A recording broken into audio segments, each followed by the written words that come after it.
Okay, good morning students. Today we will discuss our next point of lesson judiciary.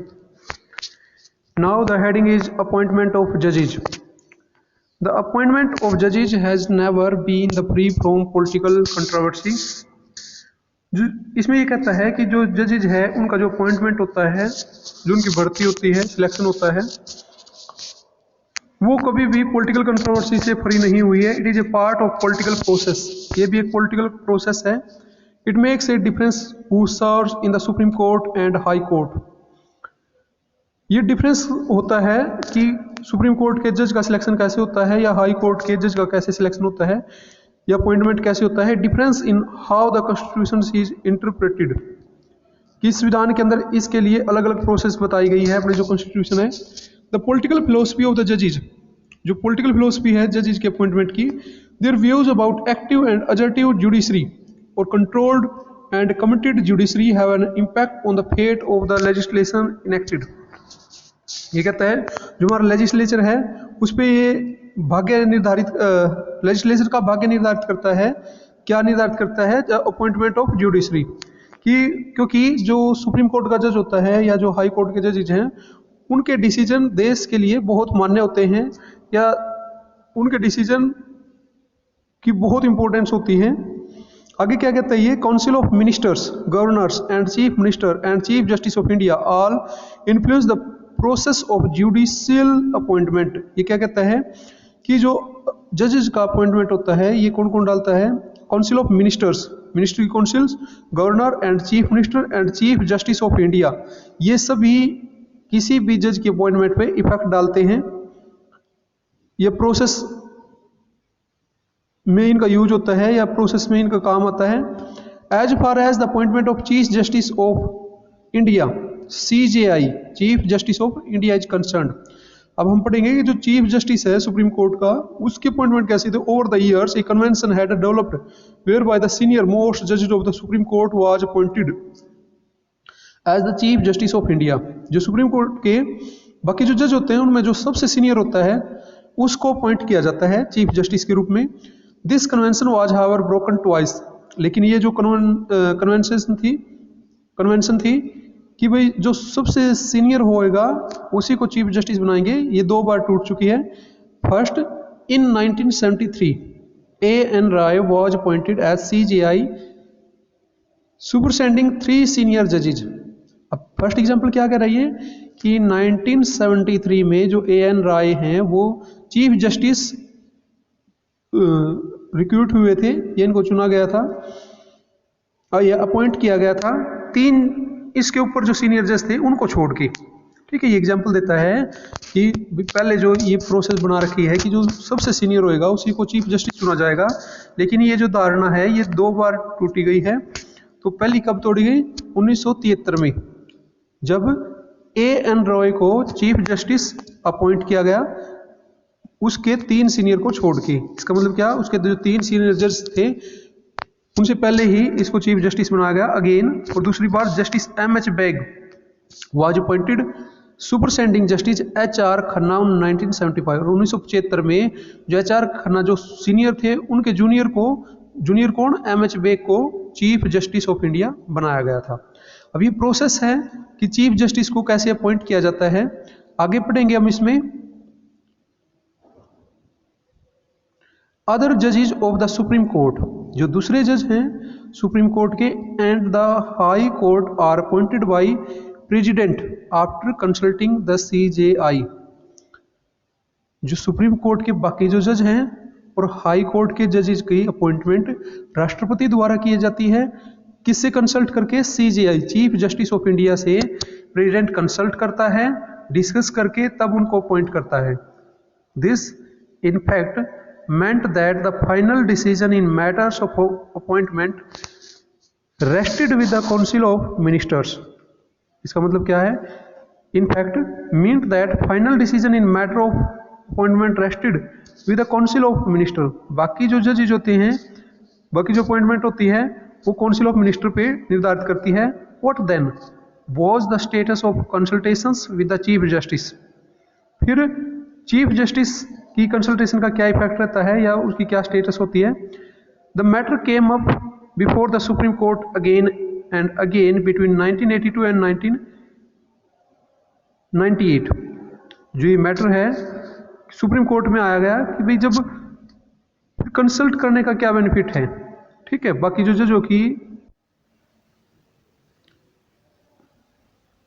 Initially the court felt that role of chief justice was purely consultative, इसलिए ये पाया गया कि जो chief justice से consult करने का वो तरीका है या जो मेथड है वो सिर्फ प्योरली कंसल्टेटिव ही है, उसका जो रोल है। Then it took the view that opinion of chief justice must be followed by the president, जो चीफ जस्टिस की जो ओपिनियन है वो प्रेसिडेंट द्वारा मान्य होगा या प्रेसिडेंट उसको मान लेता है। Finally the supreme court has come up with A novel procedure, फिर क्या हुआ, एक नया प्रोसीजर लेके आए या अच्छा प्रोसीजर लेके आए। It has suggested that chief justice should recommend names of person to be appointed in the consultation with 4 senior most जजेज ऑफ द कोर्ट। इसमें आगे क्या कहता है ये कि फिर एक प्रोसेस चला, क्या प्रोसेस चला, it has suggested that the chief justice should recommend, यहाँ से देखेंगे क्या ये suggested that the chief justice should recommend names of persons, वो जो CJI है, चीफ जस्टिस है, वो 4 सीनियर जजेज का नाम कंसल्ट करेगा या डिस्कस करेगा प्रेसिडेंट को, ठीक है। दस the supreme court has established the principle of collegiality in making recommendation for appointment at the moment. Therefore, in matters of appointment of decision of groups of senior judges of the Supreme Court carries greater weight, क्योंकि जो chief justice होता है उसकी help के लिए जो supreme court में बाकी जज होते हैं, जो बाकी जो सीनियर जजेज होते हैं उनके अपॉइंटमेंट भी बहुत वैल्यूएबल होती है, ग्रेटर वेट होता है, इसका मतलब ज़्यादा इंपॉर्टेंस होती है। Thus in matter of appointment of the judiciary the supreme court and the council of minister play an important role. इस प्रकार हम कह सकते हैं कि जो जजेज का जुडिशरी है उसमें सुप्रीम कोर्ट और काउंसिल ऑफ मिनिस्टर बहुत इंपॉर्टेंट रोल प्ले करती हैं। अब है रिमूवल ऑफ जजेज। अब यदि किसी जज को हटाया जाता है तो उसका क्या प्रोसेस होता है या जज को क्यों हटाया जाता है, रिमूवल ऑफ जजेज, जज को कैसे हटाया जाएगा या उसके हटाने की क्या प्रक्रिया है, क्या प्रोसेस है। द रिमूवल ऑफ जजेज of the supreme court and the high court is also extremely difficult. किसी भी जज को हटाना, सुप्रीम कोर्ट के या हाई कोर्ट के किसी भी जज को हटाना बहुत ही डिफ़िकल्ट प्रोसेस है, एक्सट्रीमली डिफ़िकल्ट। ए जज of the supreme court at or high court can be removed only on the ground of proven misbehaviour or incapacity. सिर्फ 2 ही तरीके से हटाया जा सकता है, या तो उसका मिसबिहेवियर हो या अनकैपेसिटी, या मतलब वो अनेबल हो चुका हो जुडिशरी में बैठने के लिए या उसका बहुत बड़ा मिसबिहेव हो, तभी 2 ही सिचुएशन में उसको उसकी पोस्ट से हटाया जा सकता है। A motion containing the charge against the जज must be approved by special majority in both houses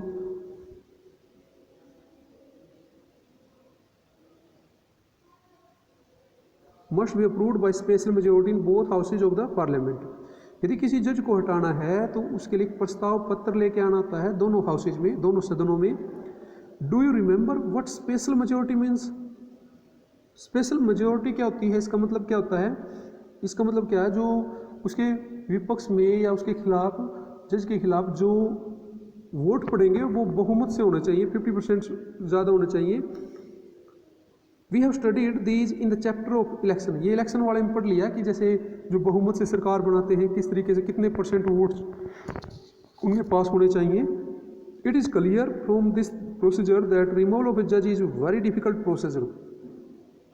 जो जज की रिमूवल का प्रोसेस है वो बहुत डिफिकल्ट है, unless there is a general consensus among members of the parliament a जज कैन नॉट बी रिमूव्ड। अब इससे पता लगता है कि दोनों सदनों में बहुमत से यदि प्रस्ताव पारित होता है, अविश्वास प्रस्ताव लाया जाता है उसके प्रति दोनों सदनों में, तब जाके किसी जज को हटाया जाता है। इस प्रकार हम कह सकते हैं कि किसी भी जज को हटाना बहुत ही मुश्किल कार्य होता है, बहुत ही मुश्किल प्रोसेस होती है। It should also be noted that while in making appointments the executive play a crucial role. क्योंकि हमें ये भी पता है कि उनकी जो अपॉइंटमेंट होती है, जो एग्जीक्यूटिव से, वो बहुत ही क्रूशल रोल होता है उसका। The legislature has the powers of removal, जो लेजिस्लेचर है, जो पॉलिटिकल से रिलेटेड होते हैं, उनके पास भी हटाने की पावर होती है। दिस हैज़ एंश्योर्ड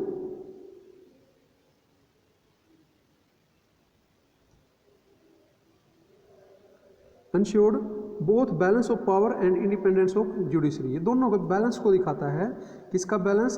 एक तो लेजिस्लेचर का और दूसरा इंडिपेंडेंस ऑफ जुडिशरी।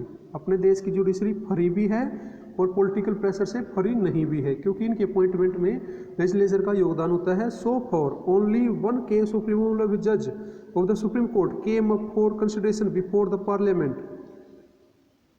इतने दिनों से मीन्स जो 70 ईयर हो चुके हैं देश को आज़ाद हुए, only one case of removal of a जज, केवल एक ही केस आया जो जज को हटाने का, सुप्रीम कोर्ट के जज को जो हटाने का आया था बिफोर पार्लियामेंट, पार्लियामेंट के पास। इन दिस केस तो द मोशन गोट 2/3 मेजोरिटी। तो कितनी होनी चाहिए? 2/3 मेजोरिटी होनी चाहिए। 2/3 का मतलब क्या? 70% वोटिंग उसके खिलाफ होनी चाहिए। Did not have the support of the majority of the total strength of the house and therefore the जज वाज नॉट रिमूव्ड। यद्यपि सदन में जो दो सदनात्मक अपनी है, दोनों सदनों के पास इसका एक केस आया था, लेकिन जो 2/3 होनी चाहिए वो उतनी मेजोरिटी नहीं बना पाए, इसलिए जज को हटाया नहीं गया था। अनसक्सेसफुल अटेम्प्ट टू रिमूवल ए जज, उसके बारे में केस स्टडी दे रखी है। एक जज का क्या केस था और किस प्रकार उसको हटाया गया था। अनसक्सेसफुल अटेम्प्ट टू रिमूवल ए जज, ओके।